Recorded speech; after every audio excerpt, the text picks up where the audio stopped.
La semaine dernière, on était ensemble pour poser notre toute première baie fixe de la marque Carbest. Donc je t'expliquais vraiment pas à pas comment poser et faire les découpes pour une pose parfaite, sans fuite, qui ne tombe pas au premier dodan.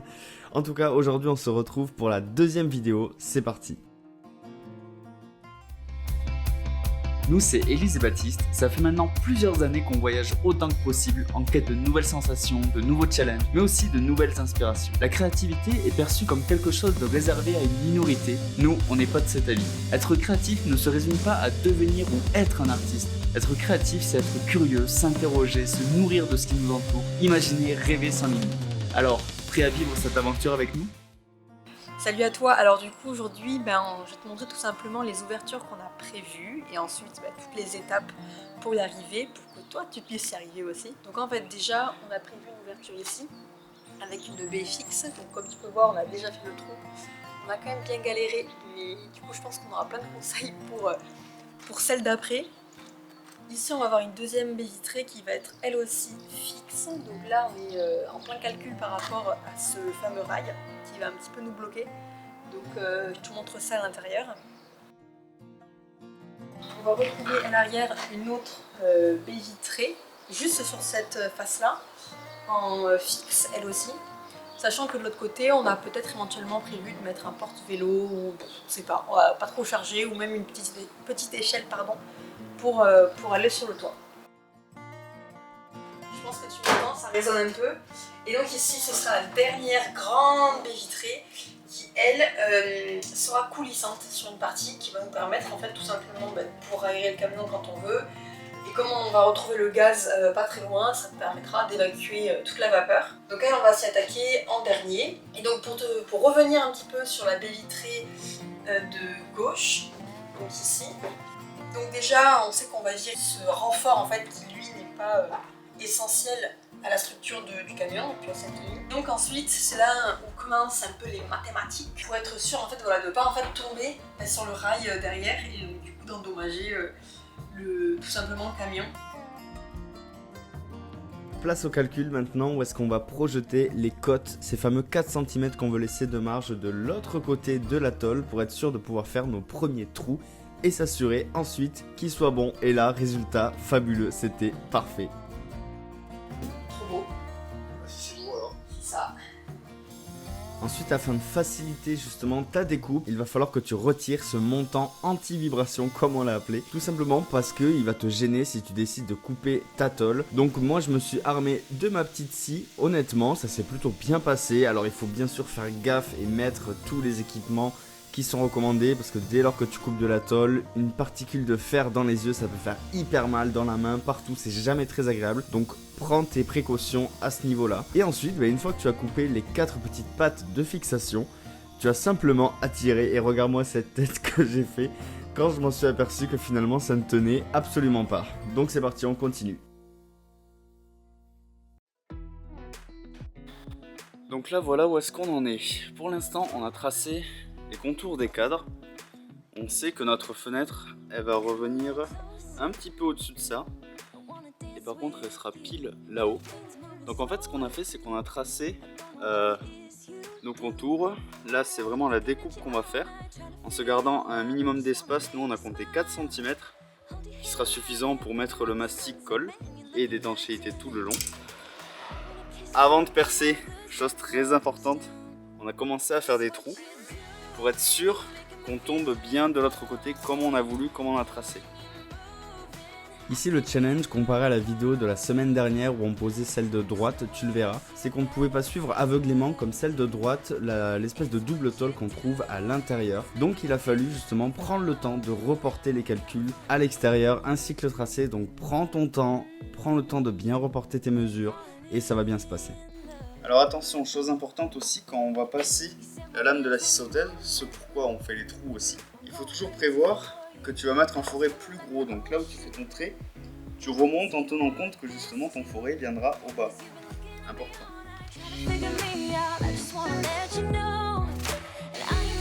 Pas sur plus gros.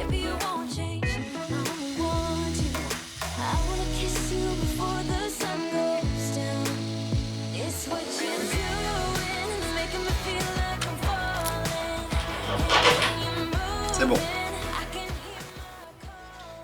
Grosse dégaine, mais ça va le faire.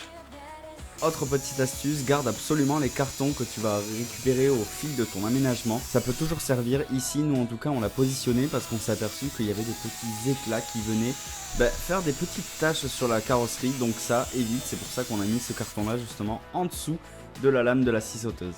Pense bien, comme là on a fait, tu vois, pour te rendre compte, à mettre du scotch en fait en bas. Parce que je sais pas si tu as remarqué, mais ici ça fait une énorme rayure. Alors on s'en fout parce que ça va être la partie qui va partir. Mais en tout cas voilà, pense-y parce que ça serait vraiment trop dommage de voir une énorme rayure apparaître. Allez, on continue.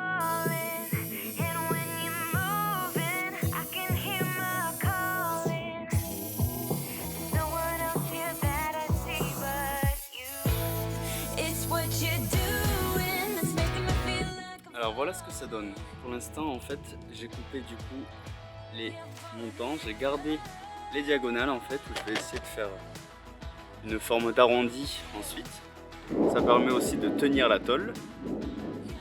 Et puis allez, c'est parti. On continue.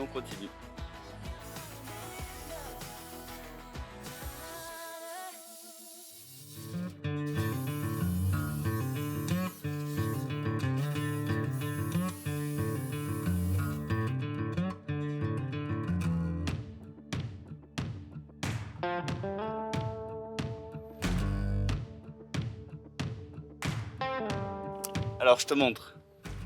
Du coup, là le but du jeu c'était de faire un arrondi. Alors bien sûr on va le reprendre de toute façon à la lime.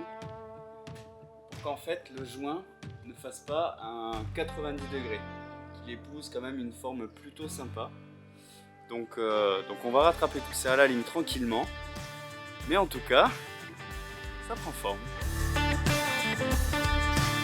Seconde étape, la lime pour évaporer avant de venir déposer l'anti-rouille et ensuite le joint.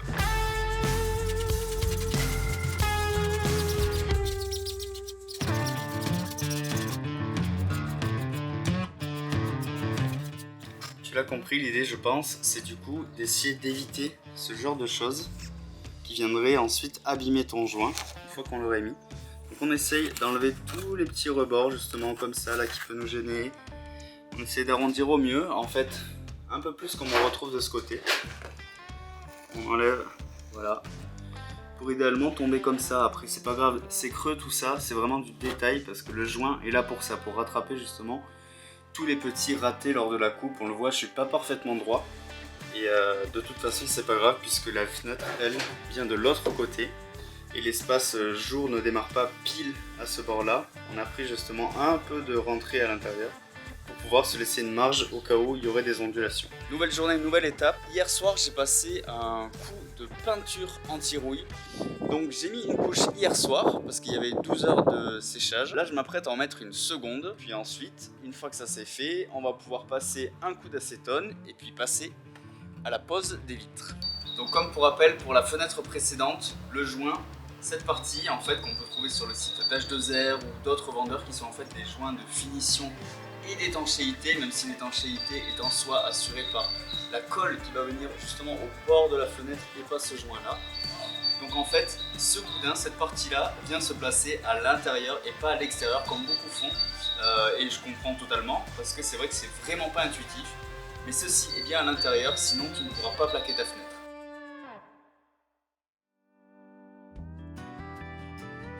Bien sûr, je te dis ça, je rêvais dans l'autre sens. T'aurais pas pu me le dire. Concernant le joint, prends bien le temps de vraiment venir l'écraser dans tous les coins avant de le couper, c'est ultra important. Ok, le joint est en place, maintenant on va pouvoir enfin appliquer le primaire qui va ensuite permettre à la colle de bien adhérer. Comme j'aime le dire, empêcher de voir ta fenêtre s'éclater par terre au premier dos d'âne. Donc là voilà, je nettoie bien, je dépoussière, je positionne la vitre, je fais ensuite un petit tracé qui va m'aider dès lors que je vais faire la pose pour être sûr que je suis bien aligné comme je le voudrais.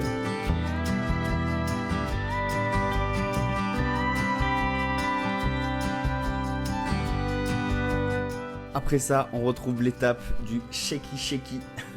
N'hésite surtout pas à mélanger ce truc là, il y a une petite bille, tu le verras quand tu l'achèteras. Ensuite on en applique d'abord en mode double encollage, donc première étape sur la vitre, donc tu fais bien tout le tour là où la colle viendra s'appliquer, donc moi en tout cas je l'ai mis tout au bord. Et enfin tu viens l'installer tranquillement sur ta carrosserie, là justement où tu vas pouvoir t'aider de ton fameux trait que tu as tracé précédemment, smart, pour être sûr que justement les deux surfaces seront bien en contact.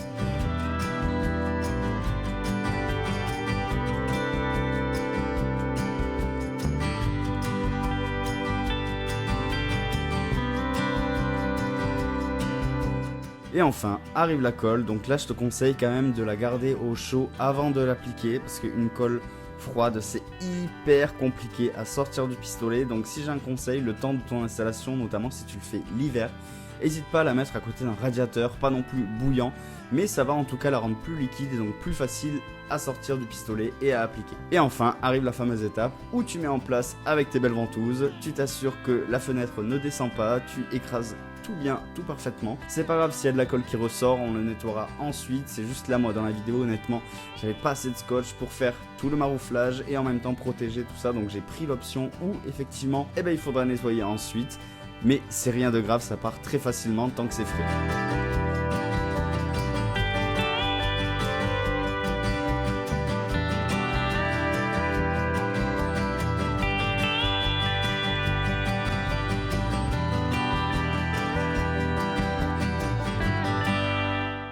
Et enfin, comme la semaine dernière, on prend le pas, on va faire de la belle finition, même si, voilà, comme je l'ai dit, c'est très bien plaqué. Moi, j'aime les petits détails, les petites finitions qui font plaisir.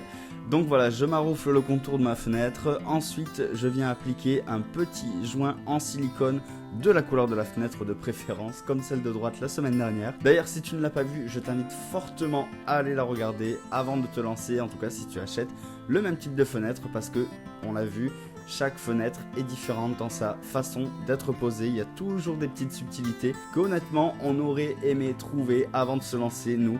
Mais c'est aussi le but de cette vidéo pour nous de te le partager et éviter au maximum à d'autres personnes de se retrouver dans la galère ou à passer des heures pas possibles à essayer de trouver la solution. Ça aura pas été une mince affaire, pas vrai? Comment dire que je suis très content de ce résultat là. Je sais pas ce que tu en penses, n'hésite pas à me le dire d'ailleurs en commentaire, mais honnêtement je suis plutôt content de ce que ça donne. Ne rate surtout pas l'épisode de la semaine prochaine où on s'attaque justement aux portes arrière battantes.